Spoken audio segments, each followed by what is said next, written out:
Can a nation afford to lose the trust of its students? ആ ചോദ്യം ചോദിക്കുന്നത് ലഡാക്കിൽ നിന്നുള്ള എഞ്ചിനീയറും ആക്ടിവിസ്റ്റും ആയിട്ടുള്ള സോനം വാങ്ചുക്കാണ്. 59 വയസ്സുള്ള അദ്ദേഹം നമ്മുടെ രാജ്യത്തെ വിദ്യാർത്ഥികൾക്ക് വേണ്ടി ജീവൻ പണയം വെച്ച് ഡൽഹിയിലെ തെരുവുകളിൽ നിരാഹാരം കിടന്നതിന്റെ ഫലമായിട്ടാണ് ഇന്ന് ഹോസ്പിറ്റലിലാക്കിയിരിക്കുന്നത്. പരീക്ഷ എഴുതി റിസൾട്ടിനായി കാത്തിരിക്കുന്ന ലക്ഷക്കണക്കിന് ചെറുപ്പക്കാരുണ്ട് നമ്മുടെ ഈ നാട്ടിൽ. രാത്രിയും പകലും ഇരുന്ന് പഠിച്ച് ഒടുവിൽ ചോദ്യപേപ്പർ ചോർന്നു എന്ന ഒറ്റ വരിയിൽ ജീവിതം തകർന്നു പോയവര്.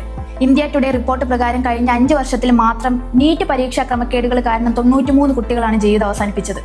ആ കുട്ടികൾക്ക് വേണ്ടിയാണ് സോനം വാങ്ചുക് എന്ന രാമൻ മാഗ്സസെ അവാർഡ് ജേതാവായിട്ടുള്ള ഒരു ശാസ്ത്രജ്ഞൻ സ്വന്തം ശരീരത്തെ പട്ടിണിക്കിട്ട് തെരുവിൽ കിടന്നത്. ലഡാക്കിലെ കുടിവെള്ളത്തിന് വേണ്ടി ഐസ് ട്യൂബ് ഉണ്ടാക്കിയ ഒരു മനുഷ്യന് ഇന്ന് ഡൽഹിയിൽ വന്ന് നമ്മുടെ കുട്ടികളുടെ ഭാവിക്ക് വേണ്ടി സമരം ചെയ്യേണ്ടി വരുന്നുവെങ്കിൽ തകർന്നു പോയത് അദ്ദേഹത്തിന്റെ ആരോഗ്യം മാത്രമല്ല, നമ്മുടെ ജനാധിപത്യത്തിന്റെ നട്ടെല്ല് കൂടിയാണ്.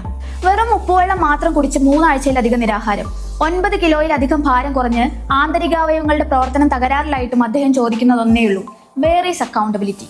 അതിനെതിരെ ചോദ്യം ചോദിച്ച കുട്ടികളുടെ നേർക്കാണ് കണ്ണീർ വാതകവും ലാത്തിയും പ്രയോഗിക്കുന്നത്. 20 ദിവസം കഴിഞ്ഞപ്പോൾ വാങ്ചുക്കിനെ അർദ്ധരാത്രിയിൽ ഫലമായി പിടിച്ചുകൊണ്ടുപോയി ആശുപത്രിയിൽ അടച്ചപ്പോൾ കോടതിക്ക് പോലും ഇടപെടേണ്ടി വന്നു. കാരണം മൗലികാവകാശങ്ങൾ ആരുടെയും ഔദാര്യമല്ല. നോക്കൂ, ഇത് വെറും ഒരു രാഷ്ട്രീയ പോരാട്ടമല്ല. This is not just CJP versus BJP. This is about our future, our education system. ചിലർ അദ്ദേഹത്തെ ഈ നൂറ്റാണ്ടിലെ ഗാന്ധി എന്ന് വിളിച്ചപ്പോൾ വാങ്ചുക്ക് തന്നൊരു മറുപടി ഉണ്ട്. I think every Indian youth should remember these words. I am no Gandhi, no hero, and just an ordinary citizen who has not shied away from his responsibilities. Don't look for a hero in others, be the hero of your own life. ഇന്ന് തെരുവിൽ തല്ലുകൊള്ളുന്നതും പട്ടിണി കിടക്കുന്നതും വേറെ ഏതോ നാടുകളിലെ കുട്ടികളോ സോനം വാങ്ചുക്കോ ആണെന്ന് കരുതി സമാധാനിക്കേണ്ടതില്ല. ചോദ്യങ്ങൾ ചോദിക്കുന്നത് നമ്മൾ നിർത്തിയാൽ, ഇന്ന് നമ്മൾ പ്രതികരിച്ചില്ലെങ്കിൽ നാളെ തകരുന്നത് നമ്മുടെ സഹോദരങ്ങളുടെ ഭാവിയാണ്. വിദ്യാഭ്യാസ മന്ത്രിക്കെതിരെയും പരീക്ഷാ മാഫിയകൾക്കെതിരെയും പോരാടുന്ന ചെറുപ്പക്കാർക്കൊപ്പമാണ് നമ്മൾ.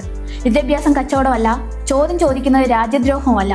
We stand in absolute solidarity with Sonam Wangchuk and the youth of India. Stand for education, stand for accountability. Let's stop being silent, question the system before it burns our future too.